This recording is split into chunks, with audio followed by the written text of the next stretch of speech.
Hello and welcome everyone. I see everybody's jumping on here.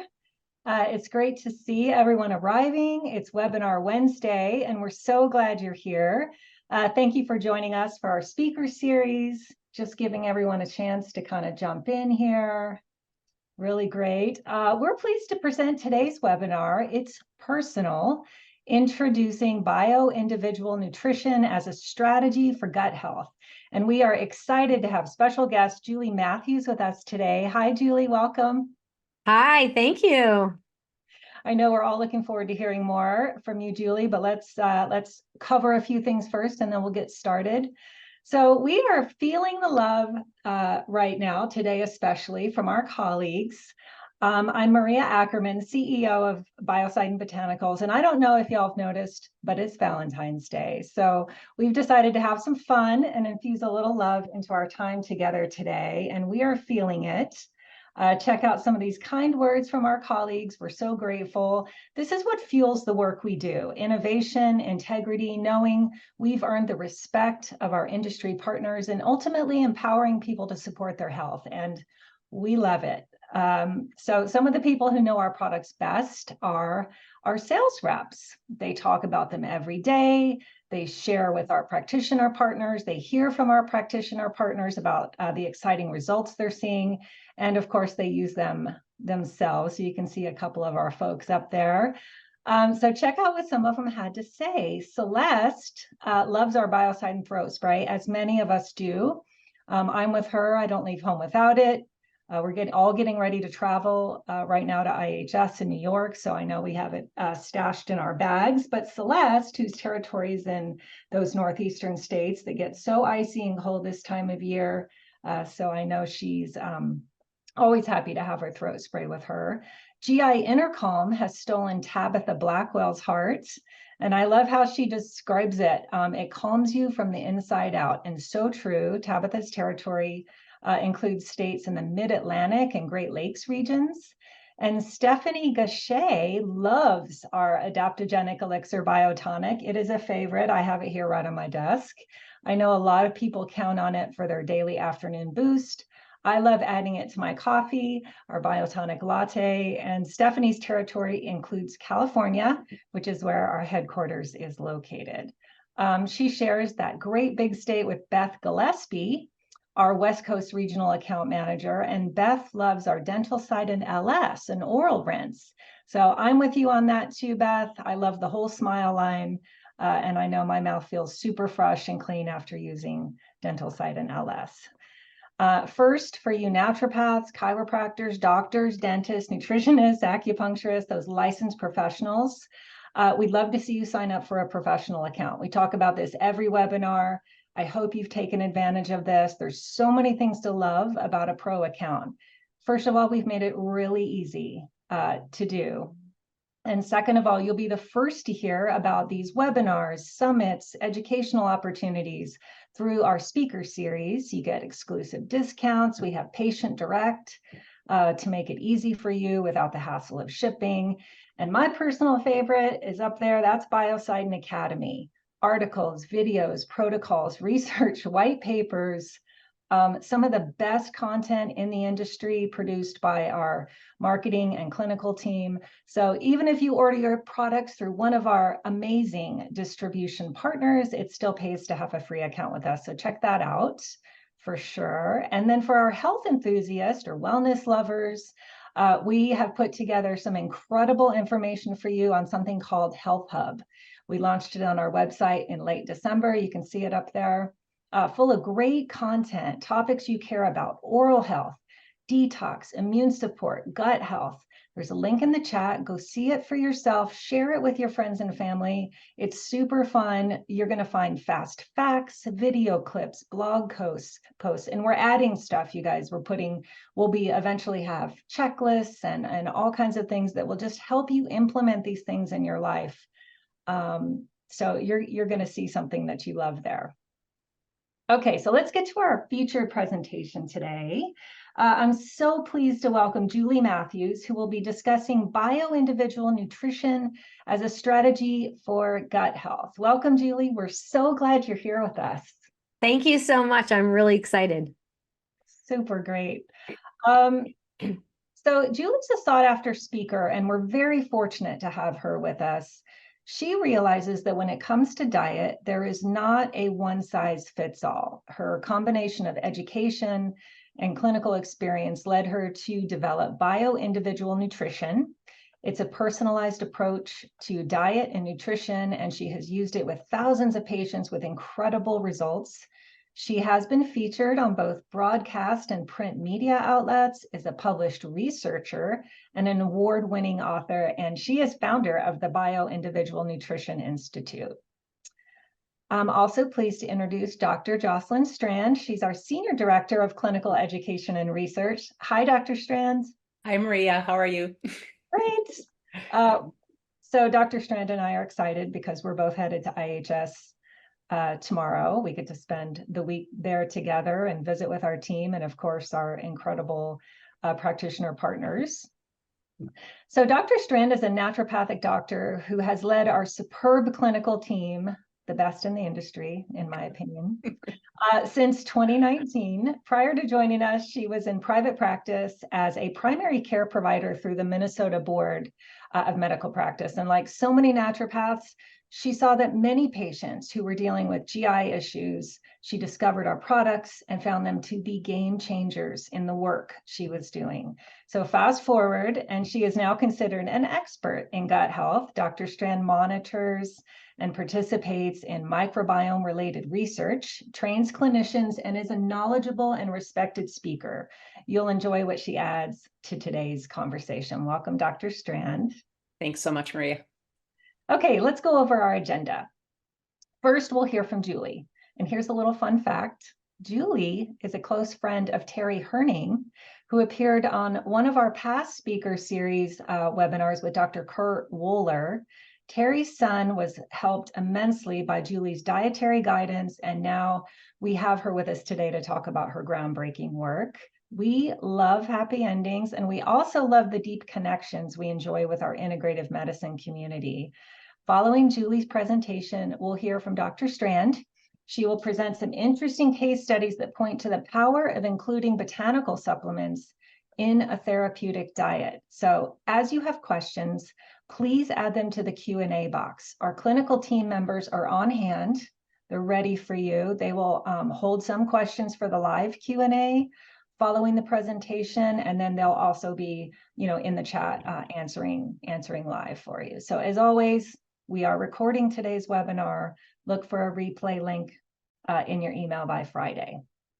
And you'll also receive links to some valuable resources, which we'll talk about a little bit later. As always, we're giving away prizes.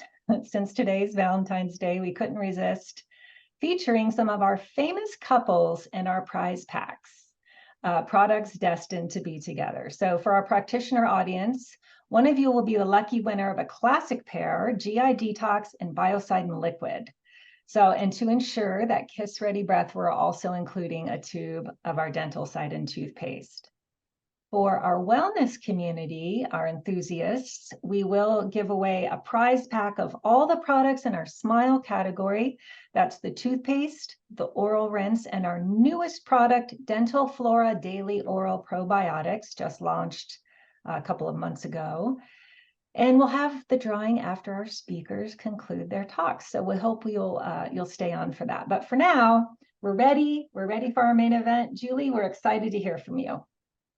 Thank you so much, Maria. I'm really looking forward to jumping into this today. And I have to say that a lot of my families with children are really loving the dental flora. So anyway, I am so excited to be here because I have been using Biocidin products for many, many years. In fact, at my desk, I had one of the what I call it, the vintage old bottles of throat spray that I just noticed that I had still had around. And as all of you, take it everywhere I go. So I'm really looking forward to this conversation today because I think that the gut health is so important to everybody's overall health. And my passion is therapeutic diet. So we're going to talk all about therapeutic diets today, how to create a personalized diet and nutrition plan, and the importance of the microbiome in the foods you tolerate and those you don't tolerate, and how these concepts are crucial to understand together. So I think does somebody in the group, oh, here we go, we got our poll. So we just wanted to get a sense if you've heard of BioIndividual Nutrition before.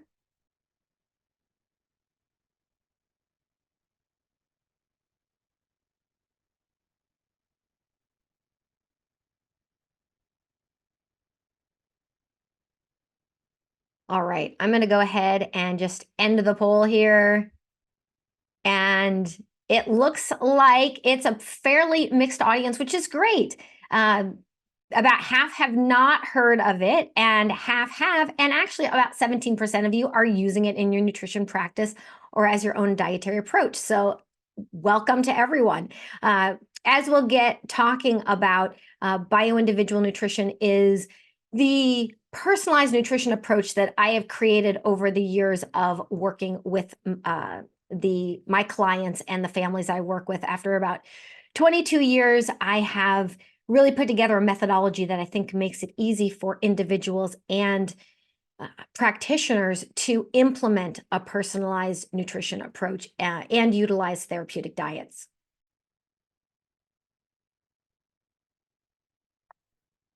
So for practitioners, my specialty is autism spectrum disorder, and this is what I've been really doing for the entire time that I've been in practice.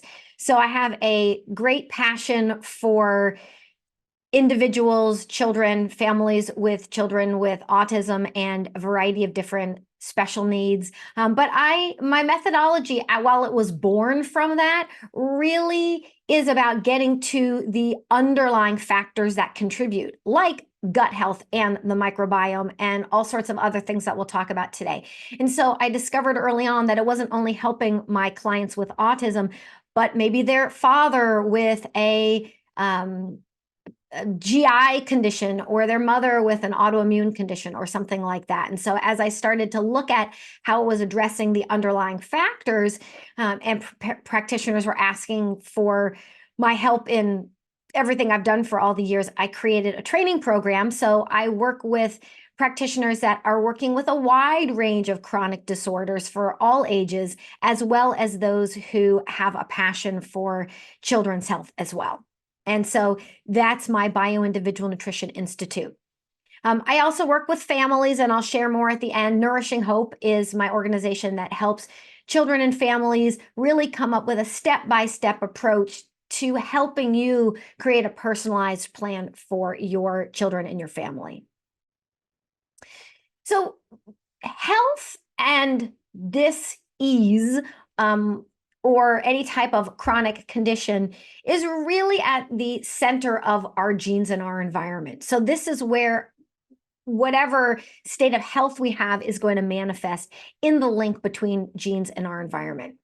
The great news is that nutrition is that link between those two things. So if we think about, if let's say we have a genetic SNP in something, which maybe means that we're not able to convert and utilize folate to the optimum level, we can take nutrients or foods that help to optimize that. If we have certain environmental exposures and those are depleting certain nutrients, and maybe we have a combination of our genes don't really support the best, let's say, detoxification in that way or whatever it might be, we can again use therapeutic diets or nutrients to help support whatever our particular situation is. And BioIndividual Nutrition is that customized version of nutrition that's really personalizing it to your unique needs and those of your clients. So let's get into gut health. I'm sure if you've been to any talks with Biocidin before, you have seen a lot with this. So I won't belabor it too much, but as most of us know, all disease begins in the gut, and that's Hippocrates 101. And gut health is really important for our immune system and our immune health, our metabolic state, and our mental health. And these are just 3 of the systems that really rely on good gut health. And a healthy gut is going to make sure that we have those tight junctions and a good integrity of our gut lining so the pathogens don't get through, so the nutrients are able to be digested and absorbed properly. Whereas when we have leaky gut, those pathogens and those toxins can absorb through, and we're not able to break down and absorb and utilize our nutrients properly. So we want a good, healthy gut.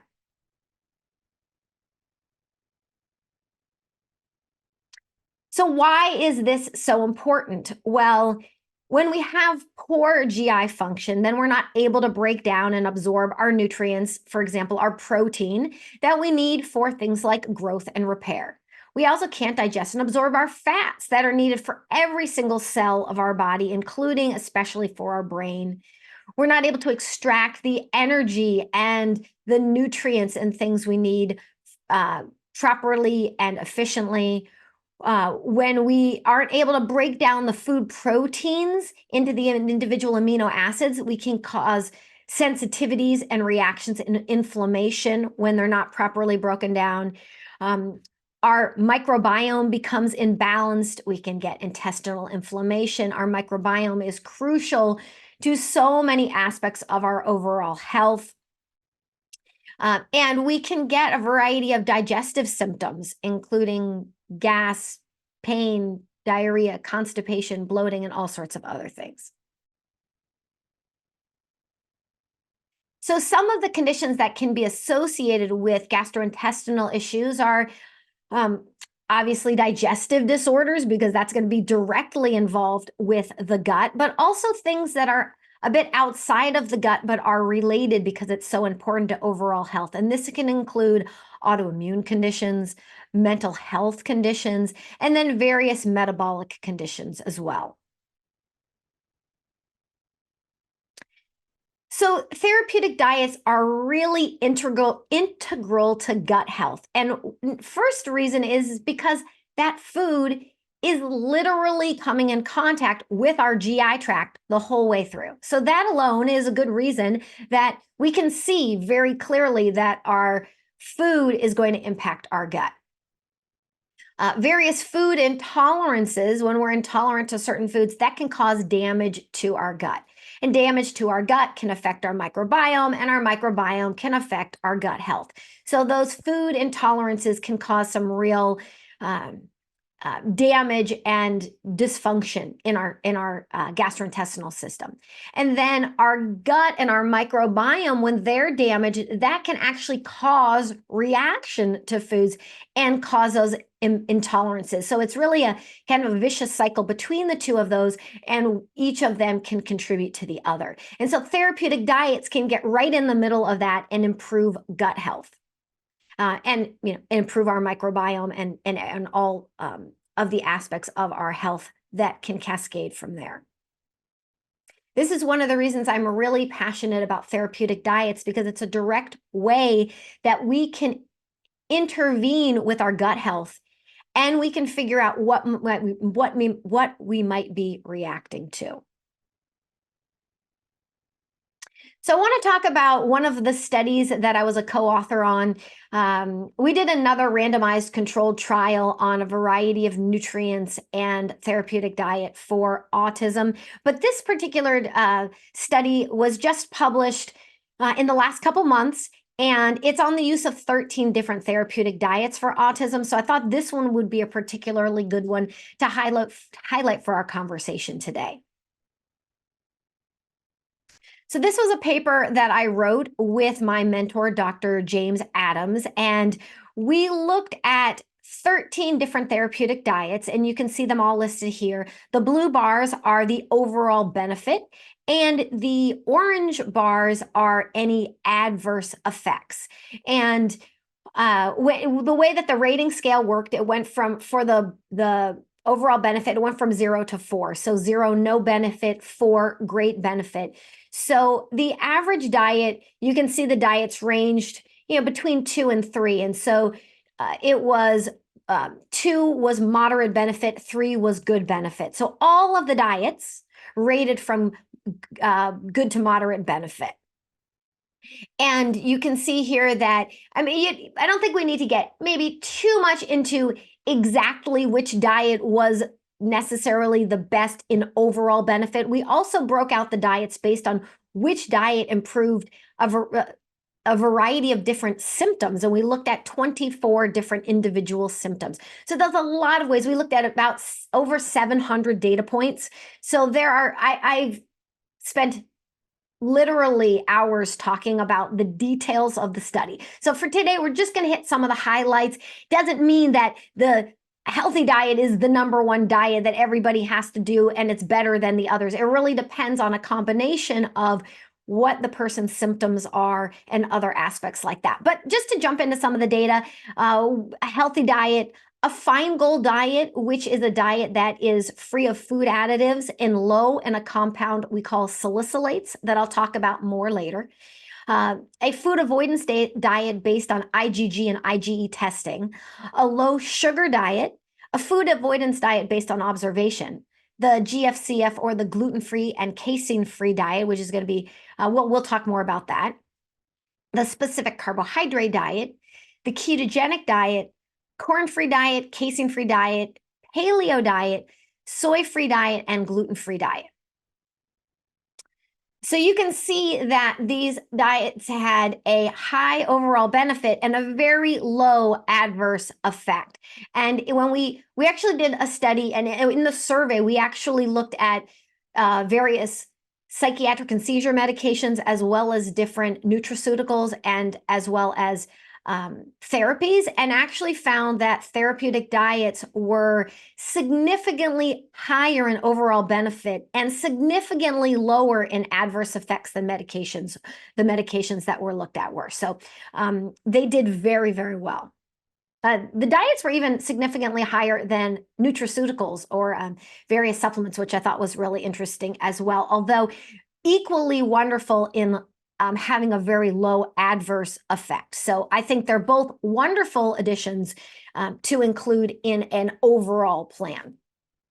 Here, if we took all of the diets and averaged them all together and looked at the symptom improvements, you can see the symptoms that improved and the percentage of individuals who improved with those symptoms. So again, I won't go through all of them here, but attention, cognition, irritability. We looked at symptoms of health and physical symptoms, including things like diarrhea, constipation, and as well as behavioral symptoms and other symptoms as well. And then in the paper, it looks at the top 5 diets for each of the symptom improvements. And I just took a little snapshot from the paper. I just picked the top, literally by alphabetical order, the top 6 symptoms, just to give you a sense if you want to jump back to the paper at some point in the future. But you can see for things like anxiety or attention, cognition, some of these that are more related to brain function and mental health, things like the ketogenic diet and the Feingold diet and the gluten-free diet did very, very well. Also, constipation and diarrhea and digestive symptoms were here as well. So I'll just leave that for this at this point in time. One of the things I think to take away from this that I thought was very exciting was that different diets had different levels of benefit for different symptoms. And so what we concluded was that symptoms can be one way that we start to personalize a nutrition and diet plan for the individual, since different diets had different benefits on those symptoms. Okay, great. And then if you want more, like I said, the paper is a great way to do that. And if you're a practitioner, I think really understanding those symptoms can be a great place to start. I look at not only the individual symptoms, but I like to teach my practitioners and my families about what I call symptom clusters. So for example, if you had fatigue, it could be one of dozens of different things. But if you have fatigue combined with a few other very specific symptoms, it might lead me to highly suspect one thing over another. Same thing might go with something like, let's say, hyperactivity. Looking at foods that can negatively affect the microbiome and can cause an unhealthy inflammatory response in the gut. I want to jump into some of those now. The microbiome is really crucial for the health of the gut. And again, if you've been on any biocidin calls, you've probably heard a lot about this. So I won't go too much into it, but the microbiome really, it produces compounds, short chain fatty acids, and other substances that can really help with the health of the gut as well as the health of the overall body. And so when the microbiome is out of balance, it can really affect our gut health. And foods can make a really profound difference on this microbiome. And as we'll learn, the microbiome can affect the foods that we tolerate and indicate what kind of diet might be beneficial. Our gut microbiome influences our gene expression, and so that's really important. So yeah, sure, we have a certain gene sequence that we're born with, but we can affect the expression of our genes by the health of our microbiome. And our gut microbiome can even influence this. And so this can be a really powerful way that we can use our food to help us. There's a great paper that was written looking at the microbiome and its effect on our health and diet. And so it was the influence of diet on our microbiome and our overall health. And it looked at various different dietary intakes and what types of dietary approaches might be particularly beneficial and how all of that can alter the microbiome, affect the underlying physical biochemistry, and our manifestation of health or chronic conditions. So as we go here, I want to jump into what some of the therapeutic diets are in a moment. So if you want to give us an idea of what therapeutic diet you have either used with your clients and patients or what you might follow in your own life, I would love to hear more about that. All right. So as you can see here, the gluten-free diet was the top diet. I think that's great. And then if you can also see that people found the paleo diet is another really popular one. And many of you will also use the ketogenic diet or a plant-based diet, which are interesting because two not completely different diets, but quite different diets. It's good to see people using a variety of different diets again. And then low FODMAPs diet as well. So I think that a plant-forward diet can be used in any of these diets. So that's not particularly different from the ketogenic diet. And even a vegetarian diet can be used in a lot of these different ones. Here's what I would say is I use many of these different diets and like them all for various reasons. So that's what we're going to jump into today. I don't think that there's any one of these diets that's a bad diet, but I just use them in particular situations. So thanks for sharing what some of your most common diets that you typically use are. So if we jump back to that study that we were just looking at about the effect of diet, they looked at a variety of different things. They looked at the types of protein. They looked at the types of fats, the types of carbs. They looked at, and I won't get into all of them today, but if you're fascinated with studies, it's a great study. It's got, I'm a visual person, so it's got lots of charts and things to make it really valuable information. So there are certain types of protein that they found were better than others, certain types of fats and certain types of carbs. I personally think that some of that has to do with what somebody personally needs. Food additives were shown to be harmful. Different nutrients were beneficial. Prebiotics and probiotics also beneficial. So let me go here for a second. All right. So we, oops. Okay. I think we We lost our connection here for a second. See if we can jump back in. All right, so I don't have the ability to advance it right now, so maybe somebody can give me that ability in a moment, but I can continue on. If we can jump back one slide, I want to give a little bit of an overview for people. If we can, if we can't, that's okay. Oh, okay. Okay, great. And I do see my ability to control the slides now, so great. All right, so today we're going to talk about gluten. We're going to talk about histamine, salicylates. We're going to look at glutamate, FODMAPs, oxalates, and grains. Again, just like there's no one best diet, it's not also that all of these foods need to be villainized. It really has to do with which person isn't able to tolerate which foods and might be creating an unhealthy inflammatory response to it.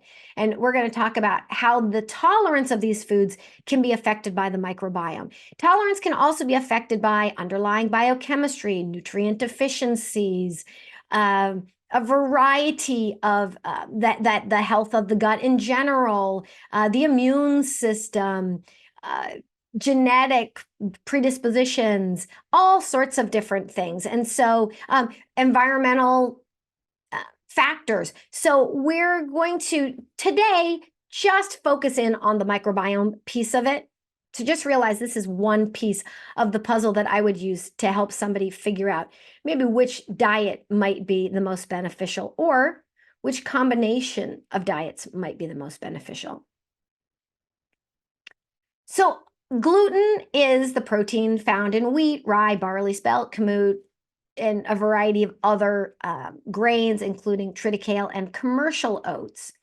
And as we saw, that a lot of people used the gluten-free diet, and I think it's really a foundational piece.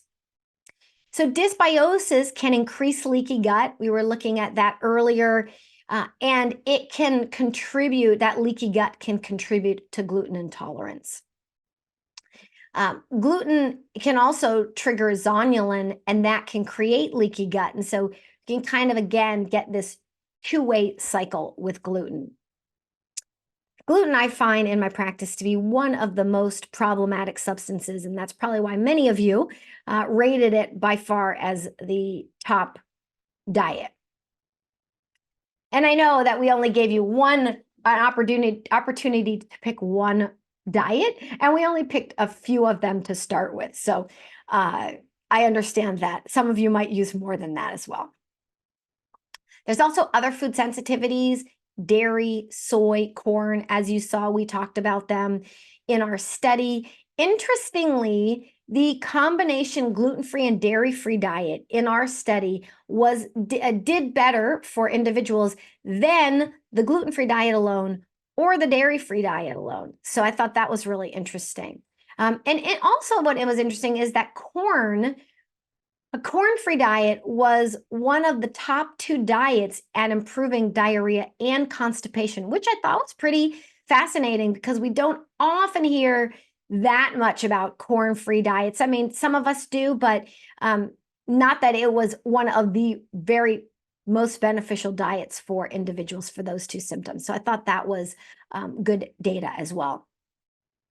Things like eggs are a common sensitivity. Citrus, nuts. Food sensitivities are what I would define those are as an immune system reaction that creates inflammation, more of a chronic inflammatory response, something like a IgG antibody reaction, rather than a food allergy or some other type of food intolerance reaction. So salicylates we talked about, those are things like, they're a phenolic type of a compound, and they're found in a variety of plant-based foods.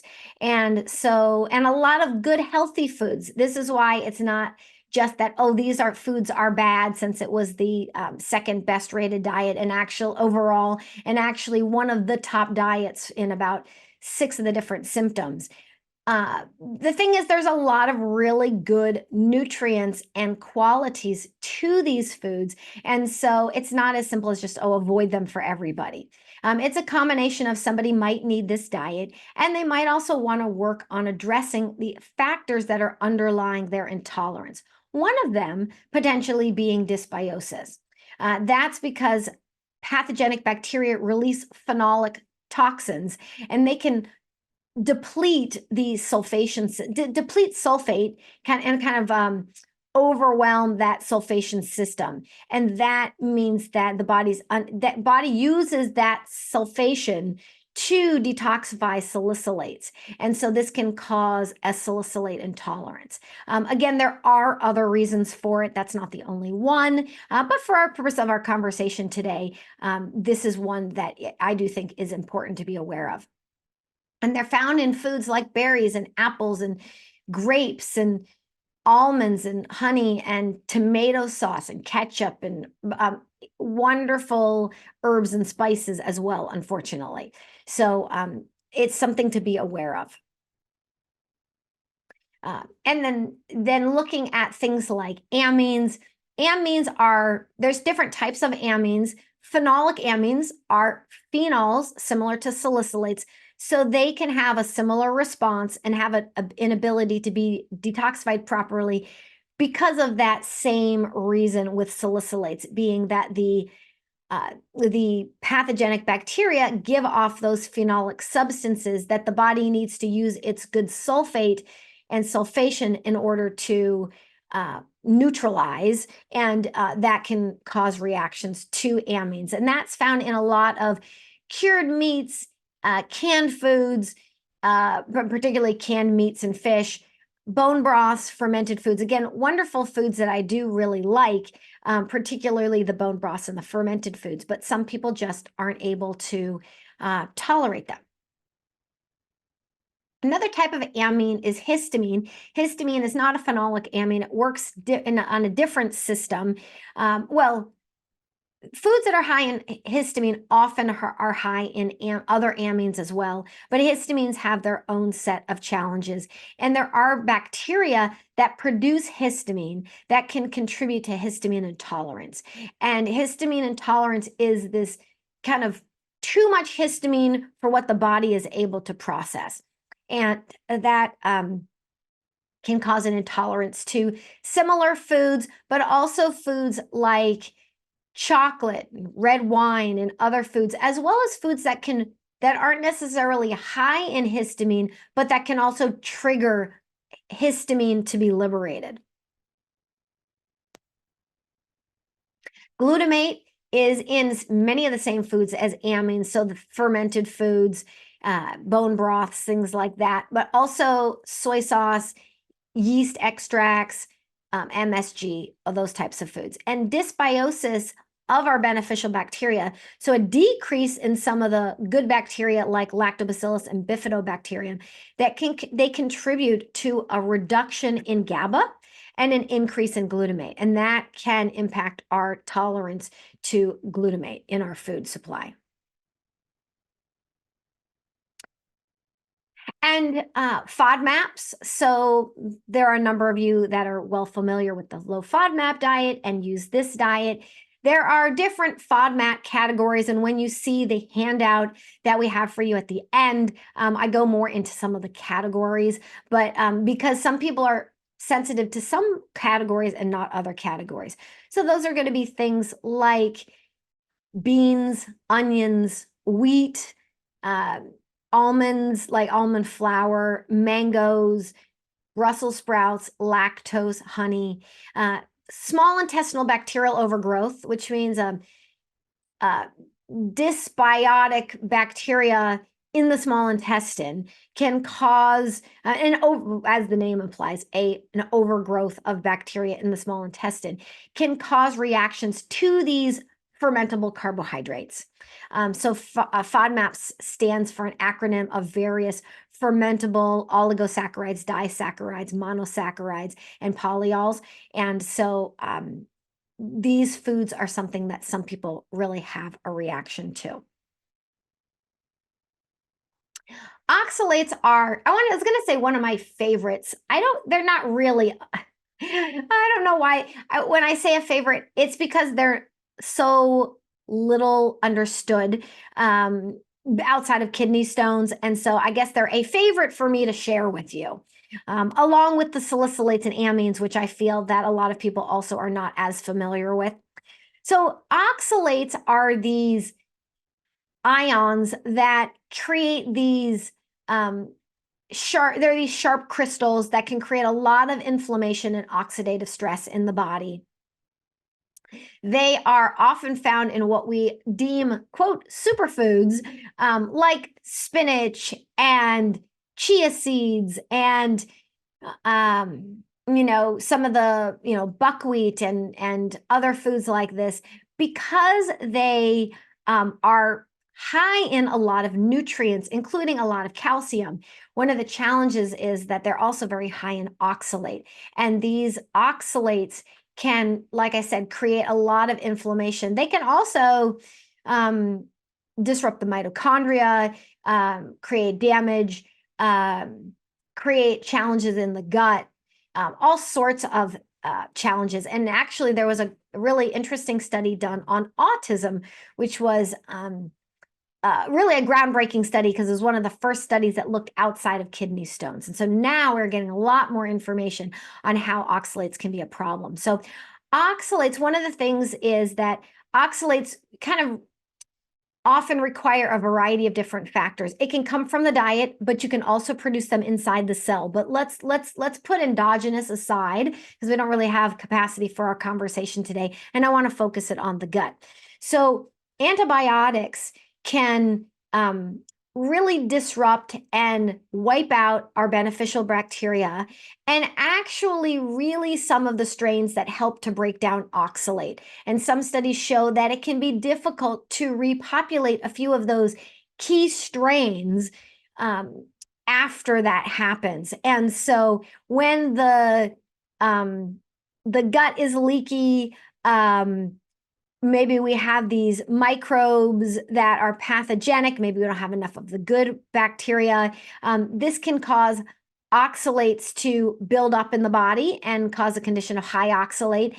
And that can contribute to, when I have here reactions to oxalates, I mean, if we want to get really scientific and more technical, it's really an inability to tolerate the oxalate, or I guess it's an inability for it's so funny because it's not so much that it's a reaction to oxalate, it's an overload of oxalate is really what it is. And so we want to limit those foods because we have too much in the system and more is coming in usually on a daily basis because of this kind of perfect storm of challenges with the gut. But like I said, there are other factors as well to be aware of if this is a road that you want to go down. And again, I won't say again, oxalate is something that if you work with as a practitioner, or if you're an individual, you don't want to just run out and lower your oxalates overnight because that can create its own set of problems. So if you suspect oxalates and you're a practitioner, get some more knowledge in the subject. If you're an individual, maybe work with someone or do some more reading on this topic.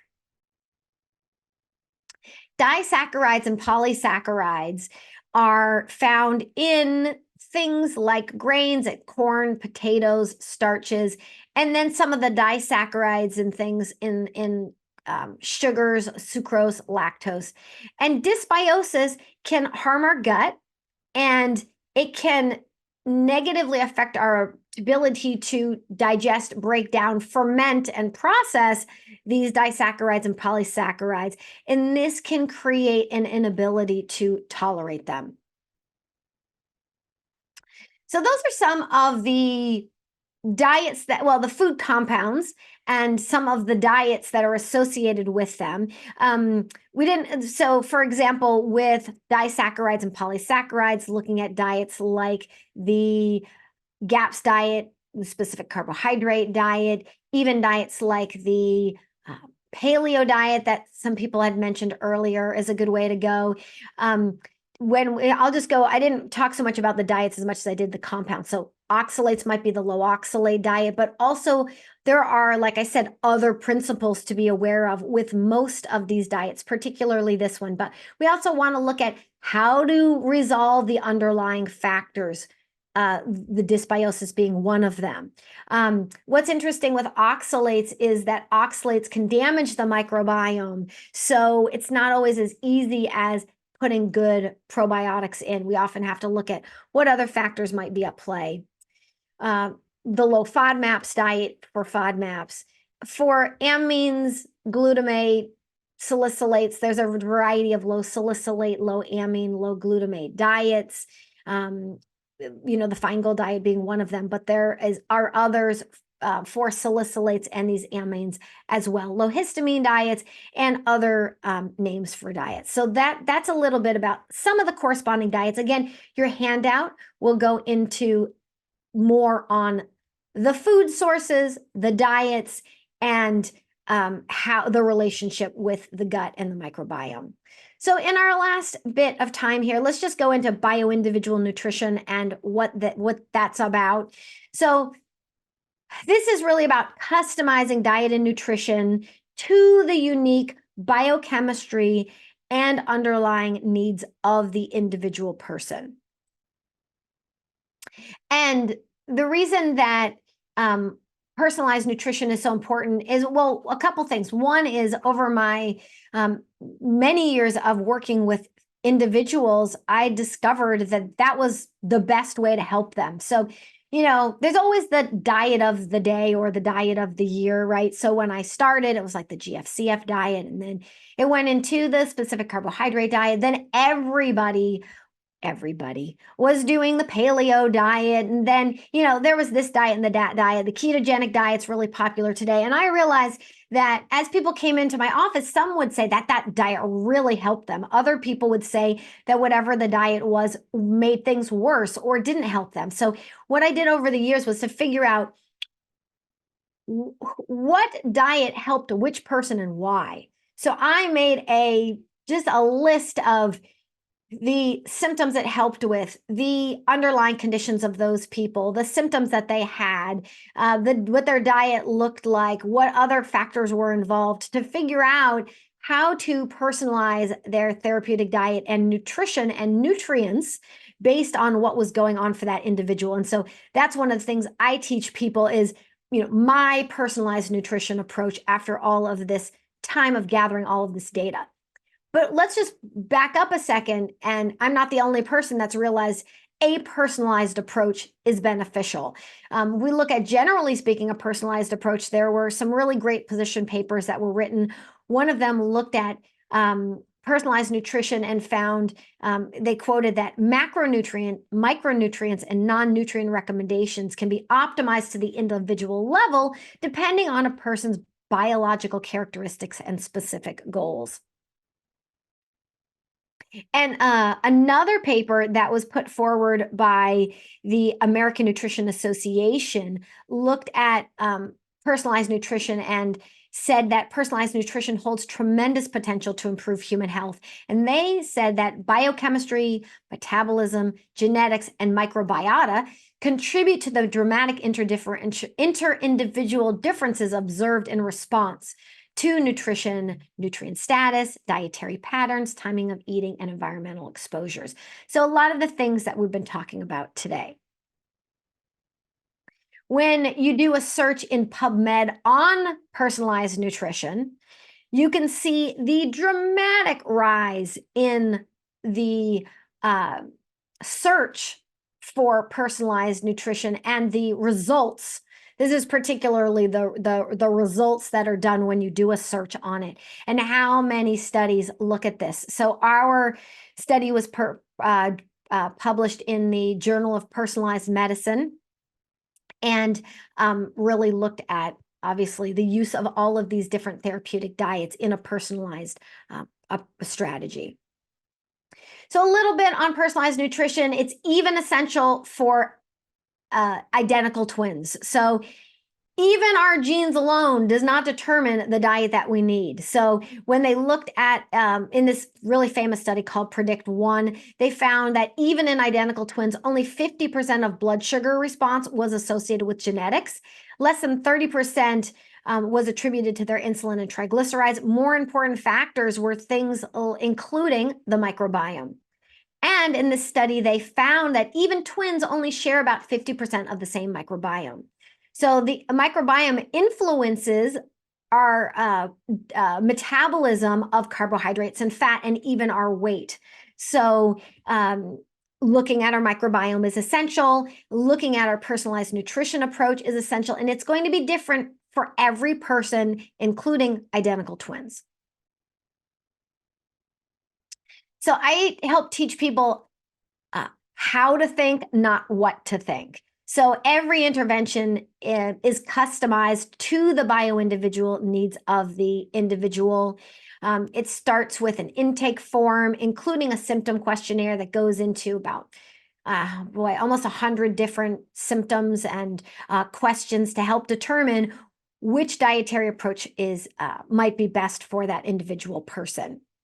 And so for practitioners, they're going to look at those questions and they're going to help their clients and their patients be able to figure that out. For individuals that might be on the call listening, I have a more step-by-step approach for individuals. So that's really some of the details on therapeutic diets.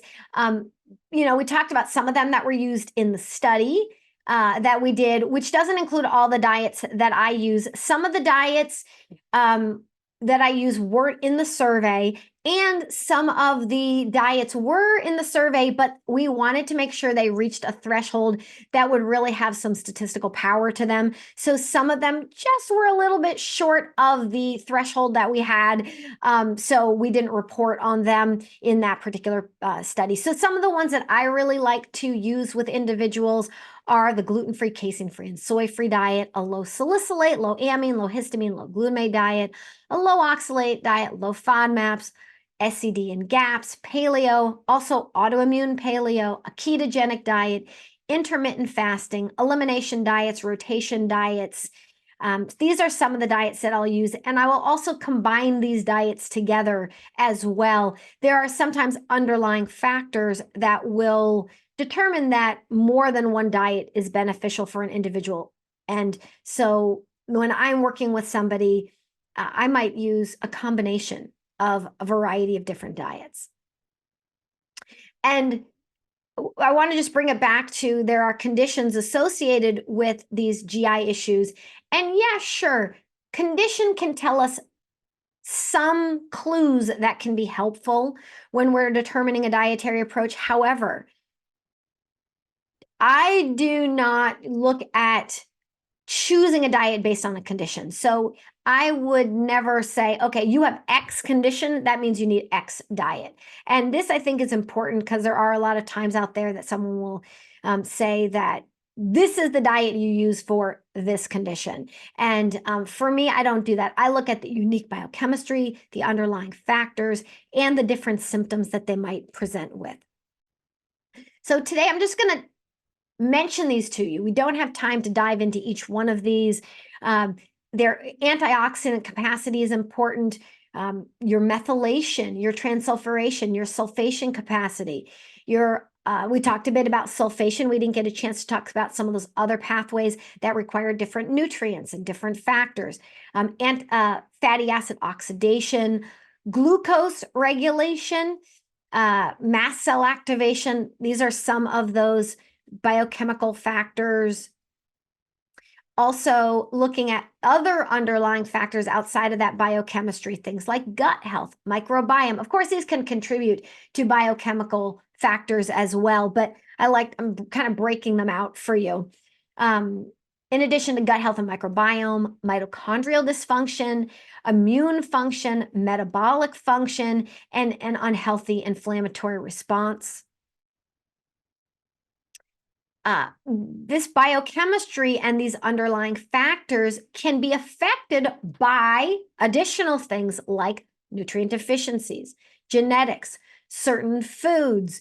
So as we said, the foods can affect the biochemistry, but the biochemistry can also affect the foods that we tolerate. And then they can be affected by phytonutrients, nutraceuticals, probiotics. And then there are symptoms that are important to look at as well. What symptoms does someone have? We looked a little bit about that when we looked at the study that we published, looking at symptoms and how symptoms can help give us some clues as well. So the key is a personalized or bioindividual nutrition approach. And some of the 10 key concepts I like to remind my practitioners to focus on, or individuals, if you're, wanting to figure out how to be most successful, is, number one is foods to avoid. But it's also really important to look at foods to include, because otherwise, if you just look at the foods to avoid, you don't know what to add. And if you don't know what to add, you're going to be overwhelmed, or your clients or patients are going to be very overwhelmed and not be able to implement things. Common symptoms from those foods or food chemicals. So if you're a practitioner, starting to make a list of all of the symptoms that you see associated with those foods. Or those individual food compounds and chemicals. If you're an individual, what are the common symptoms that you see, and what does your diet look like?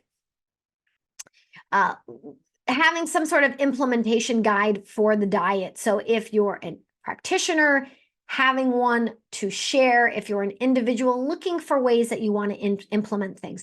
So some diets you can remove things on pretty rapidly. Other diets, like that low oxalate diet, you want to remove things often very slowly. So knowing how to implement the diet is going to be very valuable. Looking at the benefits and the pitfalls of the various diets to figure out what's going to be best for an individual. The ketogenic diet did wonderfully well in our study. It was the top diet for 9 symptom improvements.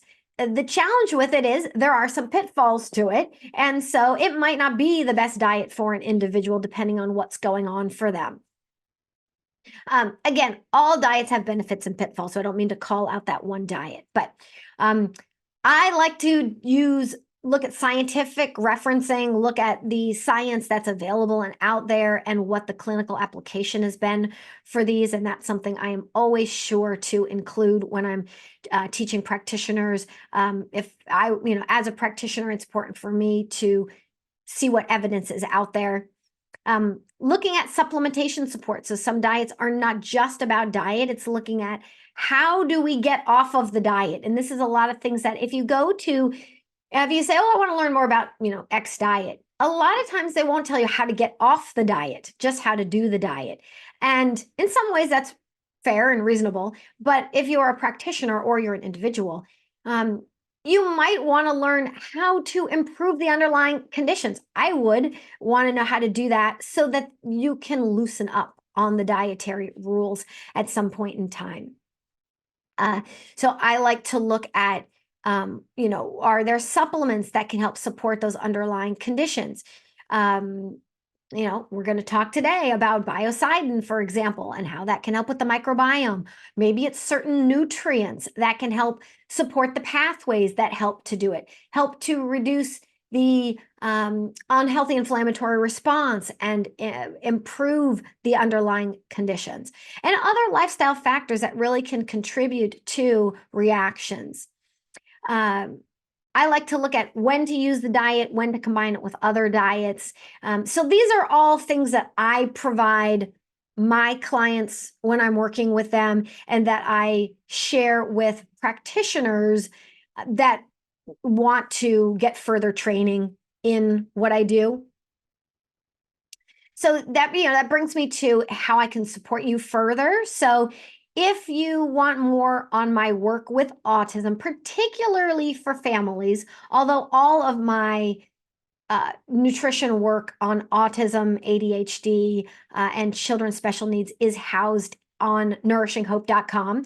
But particularly for families, there are great resources, free resources and programs for parents and caregivers. We have some wonderful grandparents in the group. We have aunts and uncles in the group, sisters and things like that in the group as well. So we're happy to support everyone that way. And then if you're a practitioner, remember that I have the BioIndividual Nutrition Institute. You can find more about my training program where we go through all of that, which diets, when to use the diets, which are the most common symptoms, how to implement the diet, various strategies and ways to implement the diets, how to improve the underlying factors, foodless meal plans, you name it, all of that to, cut off years of doing all of that investigation on your own. You can find out more about that at BioIndividualNutrition.com, and you can get my free guide there at BioIndividualNutrition.com right there on the homepage and learn more about me as well. If there's anything I can do to help you, please don't hesitate to reach out. You can find me at info@nourishinghope.com. If you want me to share anything further, I would love to do so. So I'm going to leave it there. I don't know if, Jocelyn, you want me to do key takeaways or if you want to take it from here with the key takeaways, but Well, let's just have them. We'll just let them run. So. Okay, great. Or I could do it if you want. And so gut health is vitally important for all of us. I think we have the right audience for that. And for practitioners, it's a key area to address with your patients. There's no single therapeutic diet for everyone. And for those seeking robust gut health, BioIndividual Nutrition and supportive supplementation can be invaluable tools. And I just want to say, Julie, I wish that I had known what you just articulated, maybe 15 years ago when I came out of medical school, because we knew a little bit about the microbiome at that point, not that much. And we knew that gut health was important, but really we were taught an elimination diet and reintroduction. That was really the only tool that we found. And I can say for sure, looking back in my practice, that after assessing mechanical function and food sensitivities and the microbiome, still sometimes there was something missing. And I feel like if I'd had this as a tool in my toolkit, it would have been very, very helpful for my patients. So really, really great information, lots of information, but really great information, many loaded, just chock full of clinical pearls. So thank you so much for sharing your wisdom with us today. Thank you. Yes, so I'm going to do a very, very quick just introduction to some of the research that we've got going on here. This was exciting for us, and the information that I pulled is specific. So this one is specific to histamine. This is a SIBO patient. This was run independently of our organization in a human clinical trial that's open label, so we can share the outcome data with you. And you can see here that we're looking at zonulin, which is a marker for leaky gut. But what I'd like you to look at is the diamine oxidase, which was very low in the low range for this patient. Diamine oxidase is the enzyme in the brush border of the gastrointestinal tract that breaks down histamine. And most of our food is taken in through histamine. So it's really important the diamine oxidase level is at a healthy level. Histamine, and this is plasma histamine for this participant, was high. And you can see that diamine oxidase to histamine ratio was off. So the treatment for this particular participant was biocidin and GI detox, which is our binder, the two of them together.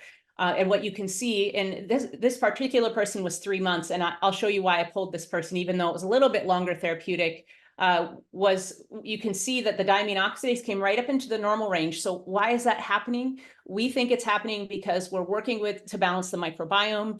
That's allowing the lining of the gut to heal, and the brush border is then able to produce enough diamine oxidase that we can manage the histamine that's coming in our food a little bit better.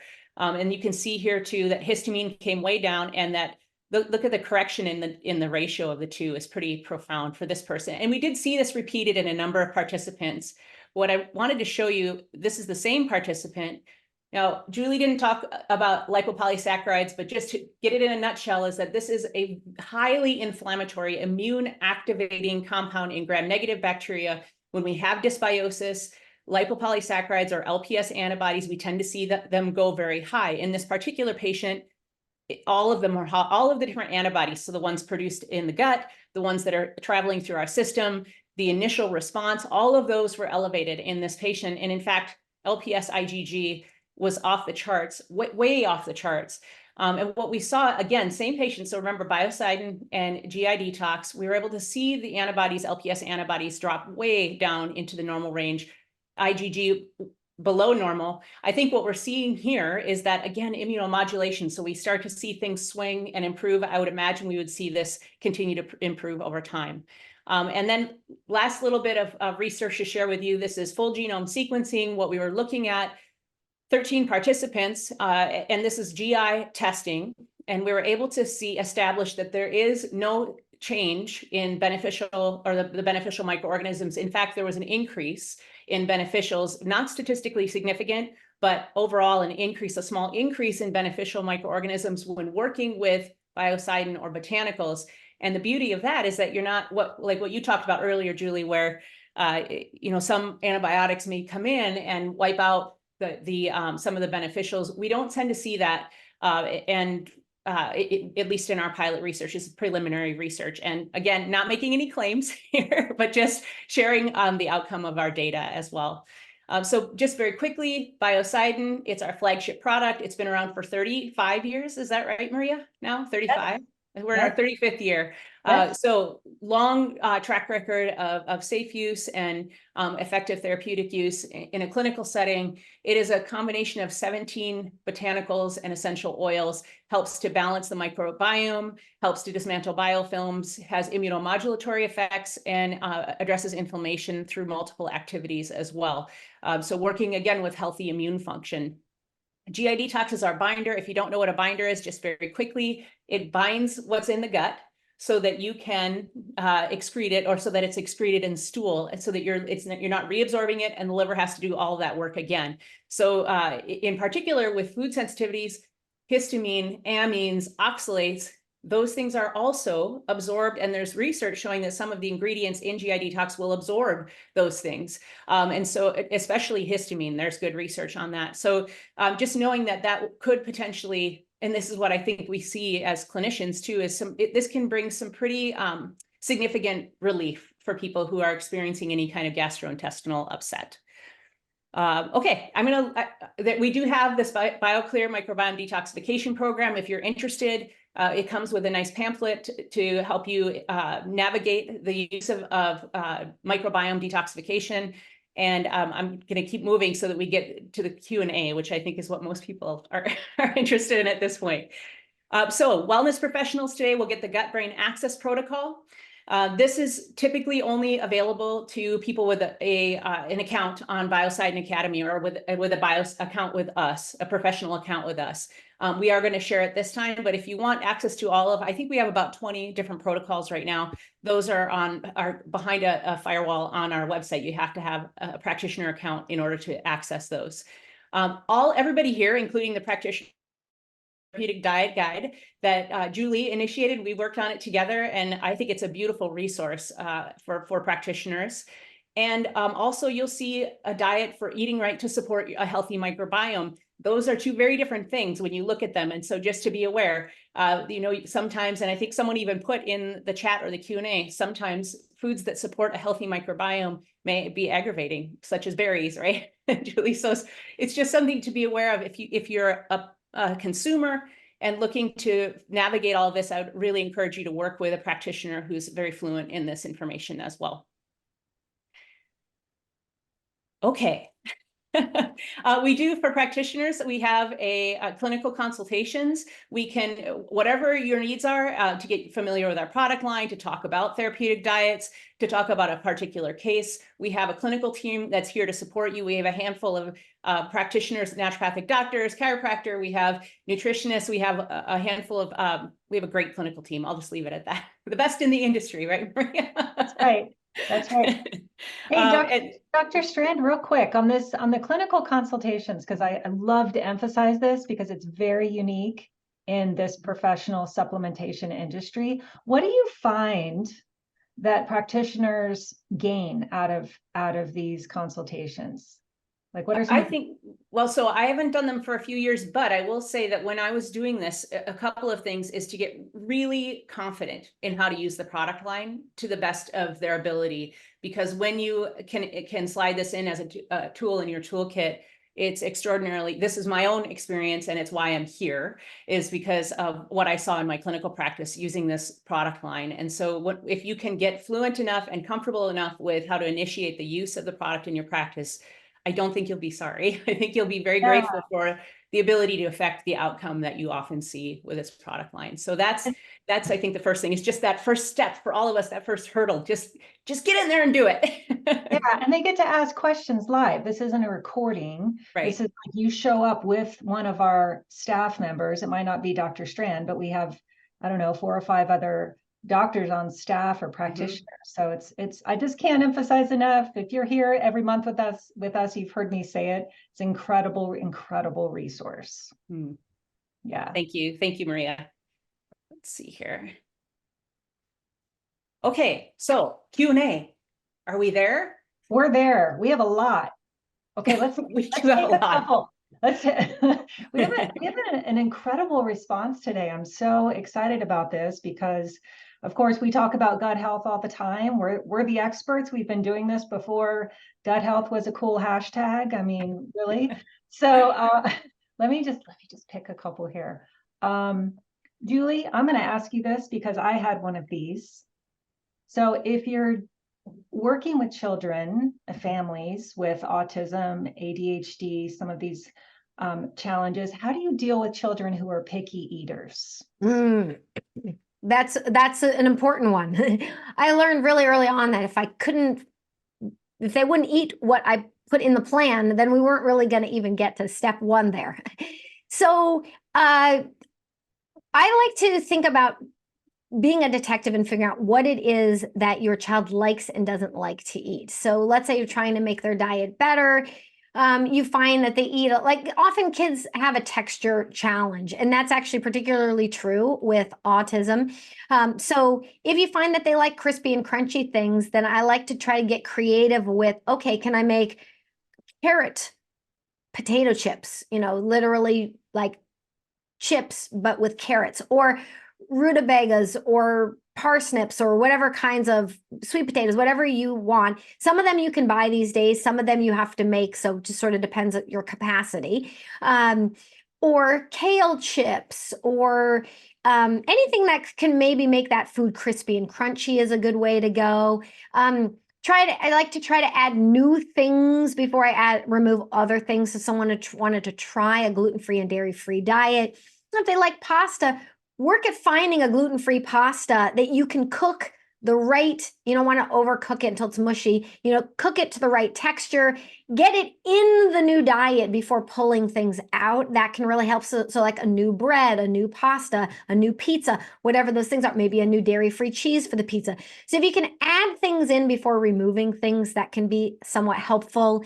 And then just really try to be creative around the texture. Maybe you can blend things into sauces or into pancakes, or you have to know your child and what they like. And also if they are if they're a very picky eater and they are, you don't want to lose trust. So adding to a pancake or hiding something may not be a good approach for some people. It might be better just to go with French fries made from rutabagas or butternut squash, things like that, where you're just presenting it to them. There's no hiding anything. You're kind of building on what you already know they love. Yes. Yeah, really great. Thank you for that. I know I echo Dr. Strand. I wish I had these resources way back in the day. Okay, so let me we have kind of a surprise here. I hope we're ready. We have our team is on site at the Integrative Healthcare Symposium, and I'm saying that for some of our practitioners and some of our attendees who may not know what that is. We are dedicated to research and to education at this company. It is one of our core values, and so I'm hoping we have a live shot. Michelle Ross is on the scene with us in New York. Hi, Michelle. Hi, Michelle. Hi, Dr. Jocelyn and Maria. We are so excited to be here. About half the team is already here, and we cannot wait to see all of you and spend time with you. For those of you that will be arriving, you can see behind me is this amazing biosign video. I hope you can see that. That will be running through the whole conference. So be sure and stop to see that.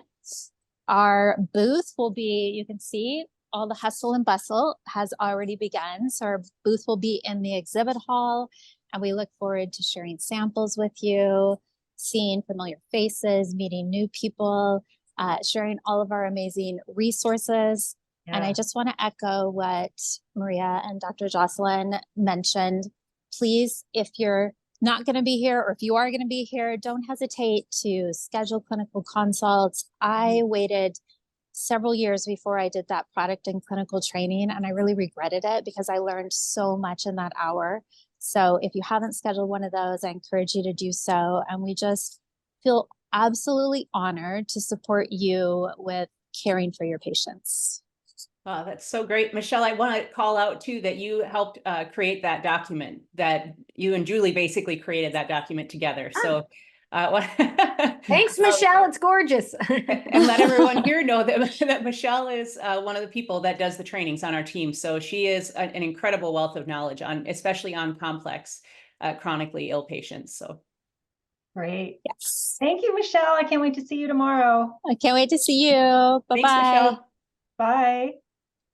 Okay, so ooh, that was fun.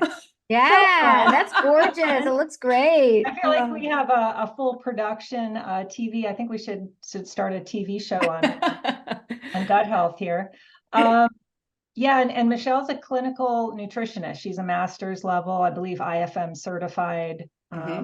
Just the caliber of people that we have on our team. Plus, she's just a really cool human, and always finds us, by the way, the best gluten-free restaurants. Okay. Here, here. I have to give a shout out. Okay, so let's move on, because I know we still want to get to the drawing. We have more questions. There we are at IHS. Hey, so we have, remember, when you're online, we have a speaker series where you can sign up for everything all at once. In March, we're thrilled to have Dr. Dan Kalish as our guest. He's going to present on undoing the mess created by stress. I see what the team did there. The gut-brain axis workshop. Again, we're talking about gut health, the relationship to overall health, and of course, bringing in stress, which super important. So that's going to be on March 13th at 11 a.m. Dr. Kalish is a sought-after internationally integrative medicine speaker. He is also IFM certified. That's Institute of Functional Medicine. He's written 3 books on functional medicine. He also founded the Kalish Institute, a especially terrific resource for those just getting established in functional medicine. So he really breaks it down.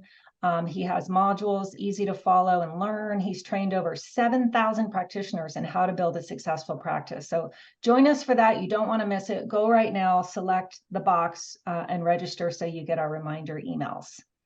And then future summits, we are very excited about this. For everyone joining us today, you're invited to join us for not just 1, but 2 free online summits coming up later this year.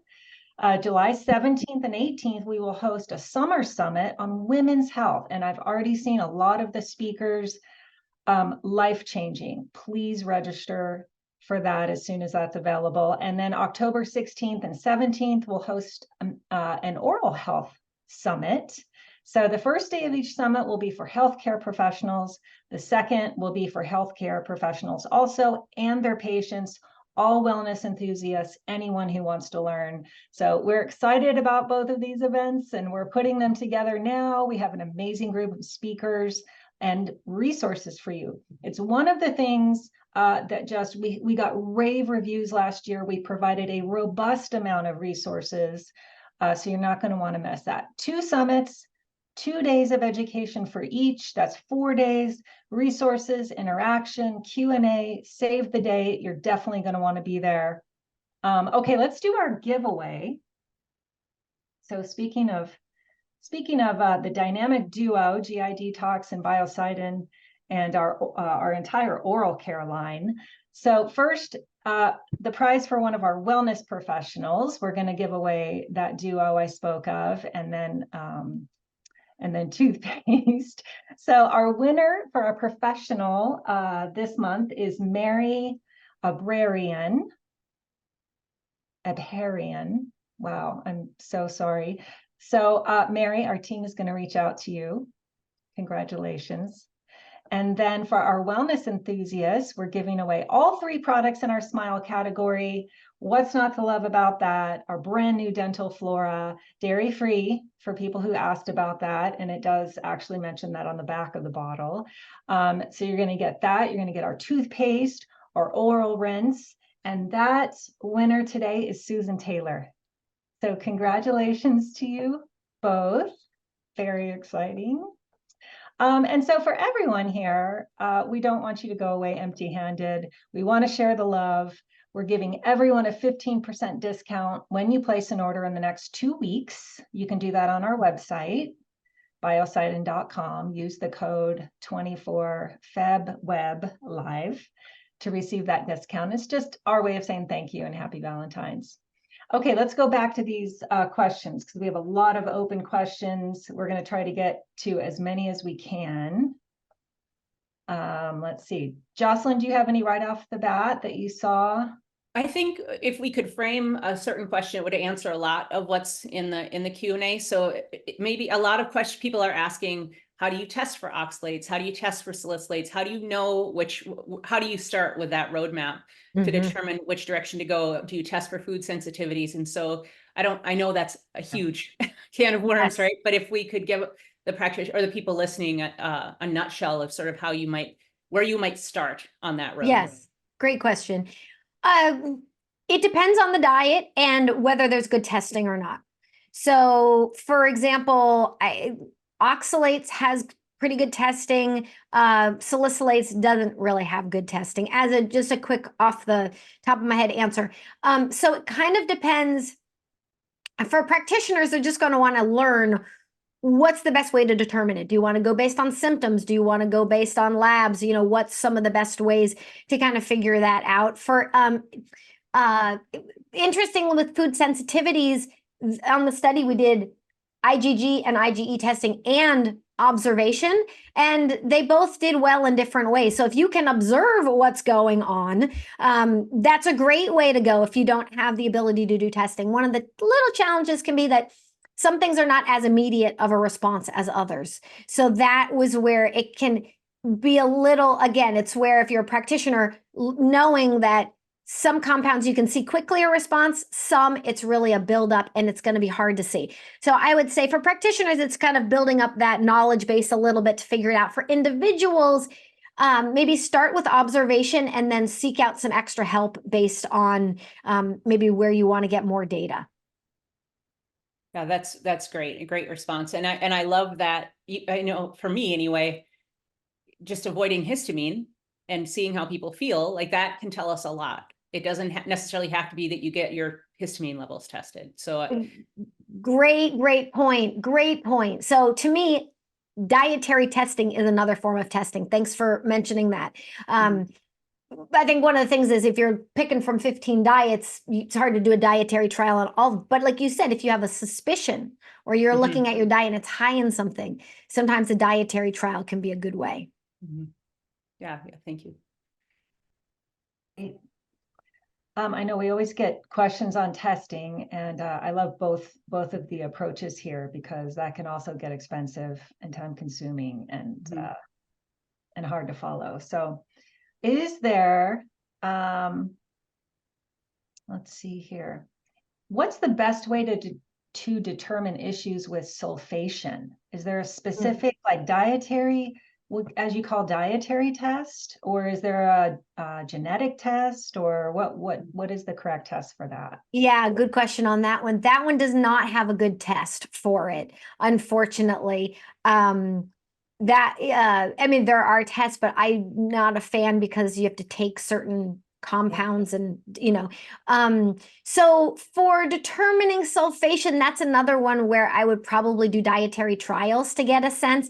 If I found that the person was reacting to the foods like salicylates, then maybe looking at some of the things that can support underlying sulfation and see if boosting those things like sulfate up is seeing if those things can help. Sometimes transdermal is better than oral. Again, depends on the person. So I would say that's one of the ones where dietary trial and supplement trials can probably be a better way to determine that. Right. I want to say this because I see a lot of questions, as usual, about testing, about labs, about what labs. And I just want to give a shout out to our team. We are putting together a lab series. Dr. Emily Hernandez will be leading that. We will be doing an entire video series on labs, how to use them, when to use them. We'll be talking with the labs. This is probably the number one question we get on these educational webinars. So I just want to throw that out there for everyone. We have a couple product questions here. Let's see here. Let's say this: is GI detox best taken at night, before bed, or during the day? Dr. Jocelyn? So the timing isn't as important during the day as it is to take it away from certain other, from everything else, ideally. So because it may bind medications or other supplements as well. So it's really important, especially if someone's on a medication that has to be taken regularly, to take it away from that. The only time I would even take it in your food is if someone was having a reaction to the food. And then I think it's more important to address, whatever the reaction is that's happening than it is to get the nutrients out of that particular meal. And so, because it will absorb potentially some of those nutritional components as well. So an hour away from everything else. I found it easiest with my patient population to take it at bedtime, as long as people weren't taking another medication at bedtime, just because we do our detoxification at night. We don't typically have anything in our stomach at bedtime. So that was the easiest time for me with my patients. Right. So Julie, you kind of spoke to this a little bit, but do you recommend these, we'll call them restricted diets, or very, streamlined diets, long-term, or just till the microbiome is repaired and optimized? Like how long do you feel like this process is, and how do you determine when to kind of reintroduce foods? Yes, I like that question, because as I said, a lot of times when you get support on doing the diet, they don't give you support on not doing the diet. Yeah. So I like to do it for the least amount of time necessary, because they do restrict certain things. And I do believe that the most robust, varied diet is going to give you the most nutrients and be the best in the long term. That's the kind of million-dollar question, is when is it beneficial to keep doing it versus when is it beneficial to not need it anymore? And that has to do with when is someone not reacting to those compounds? That's why I like to always look at what are some of the factors that can underlie the need to do that diet, which again, a lot of the diet implementers don't necessarily go into. It's just something I've figured out over time. So I would say there isn't a particular time frame. And it also, you asked about microbiome. So yeah, sure, when the microbiome is more balanced, but also what else might be contributing. There might be a couple things. There could be deficiencies and microbiome going on. And so how long does it take to get it to a point? Now, how do we know when that point is? Part of it is, when do they seem less reactive to those foods? So sometimes I'll, suggest, if you're feeling good, maybe try add a little bit in and see if you see something. There are ways to do provocation testing that are a little more specific to kind of retest those things. But I think even just in the regular world, just adding some of those foods back and seeing if they're a little more tolerated is a good way. Great. I think it's valuable to work with the right practitioner, to work with someone who can be that coach too, and just kind of be a detective on looking for what's really going on, and supporting you through that process. Exactly. And we have hundreds of people that have gone through our program, and we have a directory on our website. So people can always, if they want a practitioner that's done the training, they can always go there. Okay, that's super helpful. And what's that website again, Julie, just so we have it one more time? That's BioIndividualNutrition.com. Okay, great. Thank you so much. Sure. I think we've definitely exceeded our time. Just the interaction here has been incredible. Thank you, everyone. I just want to give a shout out to our BioClear microbiome detox program, and here's why. There is a booklet inside that our team put together and wrote that is very comprehensive. The whole protocol is in there. That's available to practitioners and consumers directly from our website. So if you had that question, there was quite a few, you can go right to biocident.com and just type in the search bar BioClear. It'll pull up that program. Easy to follow, 30 days, has the whole protocol in that booklet, and it's actually downloadable right off the web. So, okay, let's go into our, thank you team for giving me a minute. Just again, thank you, Julie and Dr. Strand, for fascinating information, life-changing information. I know I'll be interested in looking at the resources we're offering participants, particularly the summary, the various therapeutic diets. Again, I think we have 3 documents going out to our practitioners, 2 to our wellness enthusiasts. So thanks, Julie, for providing that along with our team. So yeah, look for the promised replay email and resources. It's coming to your inbox. You don't even have to go look for it. As a reminder for those with practitioner accounts, though, the full content of today's presentation will also be right in BioIndividual Academy. So hopefully you already have an account. And if you don't, our team has put that link in the chat. We hope you'll keep up with us on social media. We're on Instagram, Facebook, YouTube, and LinkedIn. We appreciate all of you. Thank you for all you do for our practitioners and for our wellness enthusiasts. Thank you for showing up. I think that's a massive show of love right there. Happy Valentine's, everyone. And thanks to our team, and we'll see you next month. Thanks, everybody. Thanks, Thank Julie. you. Thanks. Bye. Bye.